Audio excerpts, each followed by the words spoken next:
నమస్తే, welcome to our channel. నేను సౌజన్య. దొంగలు పడ్డారండి. ఇళ్లల్లో కాదు, ప్రభుత్వ కార్యాలయాల్లో తెలంగాణ రాష్ట్రంలో, అలాగే ఆంధ్రప్రదేశ్లో ఏకంగా కోర్టులోనే దొంగలు పడ్డారు. దొంగలకు అసలు ఏం కావాలి? ప్రభుత్వ కార్యాలయాల్లో కావచ్చు, తెలంగాణ రాష్ట్రంలో, అలాగే ఆంధ్రాలో కోర్టులో డబ్బులు ఉంటాయా? నాకైతే ఇదే ఆశ్చర్యంగా అనిపిస్తోంది. మీకు కూడా అనిపిస్తే కింద కామెంట్లో తెలియజేయండి. సో అసలు ఏంటి అని అంటే, కోర్టులో దొంగలు పడి కాకాని గోవర్ధన్ గారి కేసుకు సంబంధించిన ఫైల్స్ ఏవైతే ఉన్నాయో, ఫోర్జరీ డాక్యుమెంట్స్కి సంబంధించి ఆ ఫైల్స్ మాత్రమే దొంగలించారంట. మరి అందులో వాళ్ళకి ఏముంది దొంగలకి? అందులో డబ్బులు ఏమైనా దాచిపెట్టారా కాకాని గారు? ఈ అంశానికి సంబంధించి మనతో మాట్లాడడానికి, వారి విశ్లేషణని మనతో పంచుకోవడానికి, పూర్తి డీటెయిల్స్ని మనకు తెలియజేయడానికి రోజు మనతో పాటు ఉన్నారు సీనియర్ జర్నలిస్ట్ డివిఎస్ గారు ఉన్నారు. వారితో మాట్లాడదాం. నమస్తే అండి. నమస్తే. అంటే రెండు తెలుగు రాష్ట్రాల్లో దొంగలు బాగా పడుతున్నారు. కాకపోతే ఇళ్లల్లో కాదు, ప్రభుత్వ కార్యాలయాల్లో, అలాగే ఆంధ్రాలకు వచ్చేసరికి కోర్టులో. అంటే అక్కడ డబ్బులు ఉంటాయా అంటే క్వశ్చన్ మార్కే మళ్ళీ. సో ఆంధ్ర విషయానికి వచ్చేస్తే ప్రజెంట్కి కాకాని గోవర్ధన్ రెడ్డి గారి పైన ఒక ఫోర్జరీ డాక్యుమెంట్కి సంబంధించి కేసు ఫైల్ అవ్వడం జరిగింది. సో అలాగే దాన్ని దర్యాప్తుకు సంబంధించి సిబిఐకి కూడా ఇచ్చారు. సో అది కోర్టులో ఉంటుండగానే కోర్టులో దొంగలు పడి కాకాని గోవర్ధన్ గారి కేసుకు సంబంధించిన ఫైల్స్నే దొంగలించారు. అంటే అసలు దొంగలకి ఏం కావాలి? ఫైల్స్ ఎందుకు? ఏం చేసుకుంటారు వాళ్ళు? డబ్బులు కదా దొంగలకు కావాల్సింది. అసలు ఏం జరుగుతుంది? ఏంటి దొంగతనాల పర్వం ఈ రకంగా తెలుగు రాష్ట్రాల్లో కొనసాగుతుంది? ఏమై ఉండొచ్చు అంటారు? అంటే దొంగ ఎవరు? అసలు దొంగ ఎవరు? చిల్లర దొంగలు ఎవరు? అసలు దొంగలు ఎవరు? నిజమైన దొంగలు అయితే స్టూవర్ట్పురం వాళ్ళు, వేరే వీళ్ళు కనుక అయితే ఏమవుద్ది? బంగారం ఎత్తుకెళ్తారు, డబ్బులు ఎత్తుకెళ్తారు, వాళ్ళు పడేది ఇళ్లల్లో. కానీ నువ్వు అనేది ఏంటి? ఇదేం ఆంధ్రప్రదేశ్ అండి? ఈ ఆంధ్రప్రదేశ్లో దొంగలు సీఎంఓలో పడుతున్నారేంటి? సీఎం ఆఫీసులో దొంగలు పడతావేంటి? లేకపోతే ఎలక్షన్ కమిషన్ ఆఫీసులో దొంగలు పడతావేంటి? ఎన్నికల జాబితాలో దొంగలు పడతావేంటి? లేదు ఇప్పుడు ఏంటి అసలు కోర్టులో దొంగలు పడతావేంటి? అసలు అదే కదా, కోర్టులో దొంగలేంటి? అసలు విచిత్రంగా ఉంది. అసలు న్యాయస్థానంలో దొంగలు పడి బీరువాలో ఉన్నటువంటి ఆ మంత్రి గారి ఫైళ్ళకు సంబంధించిన ల్యాప్టాప్లు ఎత్తుకుపోవటం ఏంటి? అసలు దొంగ ఎవరు? అప్డేటెడ్ దొంగలు అన్నమాట. అంటే అసలు దొంగలు నిర్ధారించడం కోసం సిబిఐ ఎంక్వైరీ జరిగింది. ఏది ఇప్పుడు నువ్వు చెప్పిన కోర్టు ఫైళ్ళు, లేకపోతే మంత్రి గారి ల్యాప్టాప్, మొబైలు అవి మిస్సింగ్. దీంట్లో సిబిఐ ఎంక్వైరీ ఛార్జ్షీట్ వేసింది. ఆ ఛార్జ్షీట్లో ఉన్న అంశాలే ఇవాళ ఆంధ్రప్రదేశ్లో చర్చనీయ అంశాలు. కథలుగా చెప్పుకుంటున్నారు. ఇప్పుడు నువ్వు అన్నట్టే అందరూ చిలవల పలవలుగా మాట్లాడుతున్నారు దీని మీద. ఏది యథార్థానికి సోమిరెడ్డి వర్సెస్ కాకాని. సోమిరెడ్డి చంద్రమోహన్ రెడ్డికి ఎక్కడెక్కడో విదేశాల్లో ఏవేవో కంపెనీలు ఉన్నాయి. 1000 కోట్లు మనీ లాండరింగ్ జరిగింది. ఈయన పైన కేసులు పెట్టాలి, ఈడీ పెట్టాలి, లేకపోతే పిఎంఎల్ఏ పెట్టాలి, ఇలా ఏదో ఆరోపణలు చేస్తూ కొన్ని డాక్యుమెంట్స్ ఆయన రిలీజ్ చేశాడు. అవన్నీ ఫోర్జరీ డాక్యుమెంట్స్ అంట. ఏది అంకెలు మార్చేసి, అకౌంట్ నంబర్లు మార్చేసి గందరగోళంగా చేసిన దీంట్లో సోమిరెడ్డి దానిపైన కేసు వేశాడు. ఎంక్వైరీ జరిగినప్పుడు అది అటు తిరిగి ఇటు తిరిగి ఎవరి మెడకు చుట్టుకుంటోంది? మంత్రి మెడకు చుట్టుకుంటుంది. ఫోర్జరీ అంటే మరి తీవ్రమైన ఇది కదా. అప్పుడు కాకాని గోవర్ధన్ రెడ్డి జైలుకి వెళ్ళే పరిస్థితి వస్తుందా అనే దీంట్లో దానిపైన సిబిఐ ఎంక్వైరీ చేపట్టింది. సిబిఐ ఎంక్వైరీ ఛార్జ్షీట్ వేసిందే ఇవాళ గమ్మత్తు అనమాట. ఆ ఛార్జ్షీట్లో అంశాలు, అంతకుముందు ఆ జిల్లా ఎస్పీ విజయరావు ఎవరో ఉన్నాడు, ఆయన చెప్పిన అంశాలు ఇవన్నీ కూడా నీకు విడ్డూరంగా అనిపిస్తున్నాయి. ఏది అసలు ఆ ఎస్పీ విజయరావు గారి స్టేట్మెంట్ ఏంటి? కుక్క అరిచింది అంటాడు. ఇప్పుడు దీని మొత్తానికి కారణం ఏంటంటే ఇప్పుడు దొంగలు కాదు, ఇవన్నీ తీసి పెట్టి మిస్ అవ్వడం కూడా కాదు. ఇప్పుడు సిబిఐ చెప్పిన కథ ఒక కథ అయితే, అక్కడ ఎస్పీ గారు చెప్పిన కథ ఏంటి? కుక్క. ఆయన కుక్క కథ చెప్పింది.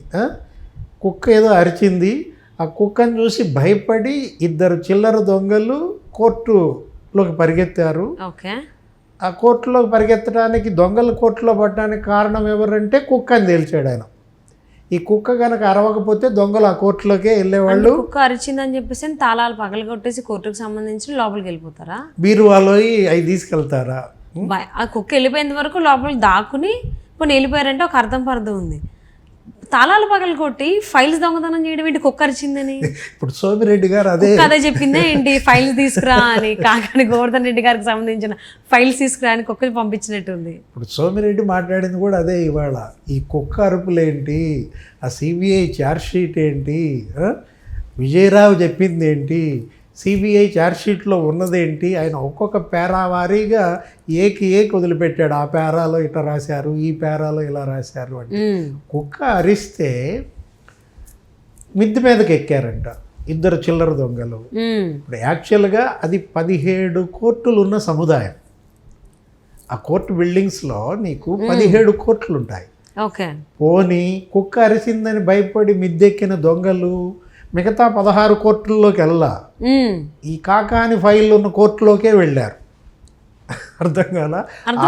ఆ బిల్డింగ్లోకే వెళ్ళి అక్కడ 11 అల్మరాలు ఉన్నాయి. 11 అల్మరాల్లో 10 అల్మరాల జోలికి వెళ్ళా, కాకాని ఫైళ్ళకు సంబంధించినటువంటి ల్యాప్టాప్ మొబైల్ ఉన్న అల్మరానే తీశారు. అంటే లాజిక్ లేకుండా ఉంది ఏంటి అని అంటే, ఇక్కడ కుక్క అరవడం ఒక ఎత్తు అయితే, కుక్క అరిచిందని వీళ్ళు తాళాలు పగలగొట్టి అంత టైం ఇస్తుందా కుక్క? తాళాలు పగలగొట్టేది ఈలోపే పిక్కలాగేస్తుంది. సరే అది రాలేదు, వెళ్ళారు అని అనుకుందాం. వెళ్ళిన తర్వాత వీళ్ళకి ఫైల్స్తో ఏం పని, కోర్టులో ఉన్నటువంటి ఫైల్స్కి సంబంధించి? ఇప్పుడు ఆ ల్యాప్టాప్ మొబైల్ ఇవన్నీ కూడా బందోబస్తు తాళం వేసుకెళ్తారు. అంటే అంత వీక్గా ఉందా సెక్యూరిటీ? అక్కడ ఉన్న బెంచ్ క్లర్క్, అతని పేరు ఏదో ఉంది, నాగేశ్వరరావు అంట. ఇప్పుడు వాళ్ళ మీద పడతారు సెక్యూరిటీ లేదని. అతను రోజు తాళాలు వేసి తీసుకెళ్లేవాడు. ఆ రోజే తాళం అక్కడ వదిలేసి వెళ్ళాడు, బీరువాకు పెట్టి వెళ్ళాడంట. కానీ స్టోరీ బాగా అల్లరు కానీ మిస్ అయింది కుక్క దగ్గర. అంటే ఆ రోజు దొంగలు వస్తారని తెలిసి ఆయన తాళం బీరువాకు పెట్టి వెళ్ళాడా, లేదు ఆయన తాళం బీరువాకు పెట్టి వెళ్ళాడని దొంగలు వచ్చారా, దొంగలు వచ్చేలాగా కుక్కను కూడా అరిపించారా? ఏంటంటే ఇక్కడ ఎలా కాక్ అండ్ బుల్ స్టోరీస్ వీళ్ళు అల్లుతున్నారు. దాన్ని దర్యాప్తు సంస్థ, అదేంటి అత్యున్నత దర్యాప్తు సంస్థ, కేంద్ర అత్యున్నత దర్యాప్తు సంస్థ సిబిఐ ఏదో ఓడబీకుద్ది, దానిలో నిజానిజాలు బయట పెట్టుద్దంటే విజయరావు గారి కుక్క స్టోరీయే వాళ్ళు చెప్తున్నారు. విజయరావు గారి ఆ ఇద్దరు దొంగల చిల్లర దొంగల స్టోరీయే చెప్తున్నారు. ప్యాలెస్ నుంచి ఆ ఒక్క స్టోరీ అందరికీ వెళ్ళినట్టుంది మరి. తాడేపల్లి ప్యాలెస్ అన్నీ కాదు. ఇప్పుడు ఏంటంటే నిజంగా వీళ్ళు ఇంకోటి సిబిఐ ఇచ్చిన ఛార్జ్షీట్లో ఫస్ట్ ఒక పేరాలో ఏమనుంది, ఆ చిల్లర దొంగలకి అసలు వాళ్ళకి ఏమీ లేదంట, వాళ్ళకి అసలు మొబైల్ ఫోన్ కూడా తెలియదంట. మొబైల్ ఫోన్స్ వాళ్ళ దగ్గర యూటిలైజ్ చేసేవాళ్ళు కాదు, వాళ్ళు చిల్లర దొంగలు, రోడ్డు మీద తిరిగేవాళ్ళు, ఎవరో ముస్లిమ్స్.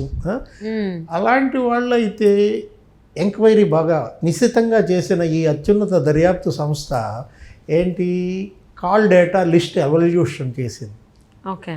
కాల్ డేటా లిస్టు తీస్తే మంత్రి గారి కాల్ డేటా, పిఏ గారి కాల్ డేటా చేస్తే చిల్లర దొంగల ఫోను వెళ్ళి చేసినట్టుగా ఆధారాలు లభించలేదంట. ఒక పేరాలో వాళ్ళకి మొబైల్ ఫోన్స్ లేవు అంటారు. ఓకే. ఒక పేరాలో కాల్ డేటాలో వాళ్ళకి ఫోన్ చేసినట్టుగా ఆధారాలు లేవు అంటారు. ఎక్కడి నుంచి వస్తాయి ఆధారాలు? వాళ్ళకి ఫోనే లేదు కదా, ఫోన్ లేదని పై పేరాలో రాశారు, కింద పేరాలోనేమో వాళ్ళ కాల్ డేటా లిస్ట్లో వాళ్ళకి ఫోన్ చేసిన ఆధారాలు లభ్యం కాలేదంటారు. అసలు ఏమన్నా సింక్ అవుతుందా? అస్సలు అవ్వట్లేదు. సో అందుకే అన్నారు పెద్దలు, అబద్ధం ఆడితే అతికినట్టు ఉండాలి అనేసి అని. బాబు ఏదో స్టోరీ అడదాం అనుకుంటే ఏదేదో అవుతుంది. ఇప్పుడు సరిగ్గా తెలివిగా రాయలేదు. కాల్ డేటా కూడా ఇప్పుడు ఏంటి, ఎవరన్నా మంత్రి స్థానంలో ఉన్న వ్యక్తి, మంత్రి పిఏ స్థానంలో ఉన్న వ్యక్తి అట్లా దొరికేటట్టుగా కాల్ డేటా చేస్తారా? చేయరుగా. అసలు చిల్లర దొంగల దగ్గర వాళ్ళ ఫోన్ నెంబర్ ఎందుకు ఉంటుంది? ఇప్పుడు సిమ్ మార్చేస్తారు కదా. ఒకవేళ చేసినా కానీ బాగా ఎవరు మర్డర్లు చేసే వాళ్ళకు, చేయించే వాళ్ళకు, సుపారీ వాళ్ళకు అనుకున్నట్లయితే అదేదో పెద్ద క్రైమ్, అదేదన్నా మర్డర్ అటెంప్ట్ అయితే ఆ సిమ్ చేంజ్ చేసేసుకుంటారు కదా. అవును, సినిమాలు చూడట్లేదా? సినిమాలు చూస్తున్నారు అందరూ తెలివైన వాళ్ళు ఇలాంటి కన్నింగ్కి సంబంధించి ఎలా తప్పించుకోవాలి అని. కానీ చెప్పే దాంట్లోనే కొంచెం స్టోరీ అల్లాలి కదా, లేనిది చెప్పాలి కాబట్టి ఏదేదేదేదో తీసుకొచ్చి దొరికిందల్లా పెడితే ఎగువ ఇలానే ఉంటుంది. బ్లండర్ మిస్టేక్ అన్నట్టే తెలిసిపోతుంది. గమ్మత్తుగా ఉంది. ఇప్పుడు ఇవాళ చర్చ అంతా కూడా సిబిఐ ఛార్జ్షీట్ మీద, ఈ కుక్క అరుపుల మీద, ఇద్దరు చిల్లర దొంగల మీద, నెక్స్ట్ ఈ దొంగలు కూడా ఎక్కడెక్కడ పడుతున్నారన్నావు? ఎలక్షన్ కమిషన్ ఆఫీస్లో, ప్రభుత్వ కార్యాలయాల్లో మాత్రమే లేదా CMO ప్రభుత్వ అధికారులకు సంబంధించి వాళ్ళకి సంబంధించిన కేసులు ఫైల్స్ ఎక్కడ ఉంటాయి అక్కడ మాత్రమే పడతారు. దొంగలకు అయ్యే కావాలి, బంగారాలు వద్దు, డబ్బు వద్దు, ఇలా విలువైన వస్తువులు ఏవద్దు, ఫైల్స్ మాత్రమే కావాలి. అవే వాళ్ళు అమ్ముకుని వాళ్ళ జీవనాధారంగా బతుకుతున్నట్టుగా ఆంధ్రప్రదేశ్లో వార్తలు వస్తుంది. అసలు దొంగల పని పట్టాల్సింది ఎవరయ్యా అంటే ప్రజలే పట్టాలన్నమాట. సో వాళ్ళు కూడా ఆ టైం కోసం వెయిట్ చేస్తున్నారు, ఎందుకంటే వాళ్ళకి తెలుసు అసలు దొంగలు ఏంటి అని. అంటే ఇలాగా అర్థం కాని స్టోరీలు అల్లినప్పుడు లేదన్నా భయంతో మనం ఏదన్నా చెప్పినప్పుడు అది సరిగ్గా కరెక్ట్గా ఉండదు. జరగలేని చెప్పినప్పుడే ఏదేదేదో చెప్తాం అర్థం కాకుండా ఉంటుంది, సింక్ లేకుండా, నాన్ సింక్లో. అది అర్థమైపోతుంది, అందులోనే క్లియర్ కట్గా చెప్పాల్సిన పని కూడా లేదు, ఇదంతా స్టోరీ అల్లారు అని వాళ్ళ మాటల్లోనే అర్థమైపోతుంది. So let's see, Kakani Govardhan గారి కేసుకు సంబంధించి ఇంత గమ్మత్తుగా జరుగుతుంది, ఎవరు ఎక్స్పెక్ట్ చేయలేదు. మరి ఇది ఏ విధంగా ఎంతవరకు తీసుకెళ్ళగలుగుతారు, వాళ్ళ టాలెంట్ ఎంత ఉంది స్టోరీ టెల్లింగ్లో చూద్దామండి. And thank you so much for spending your valuable time with us, GVS గారు. నమస్తే.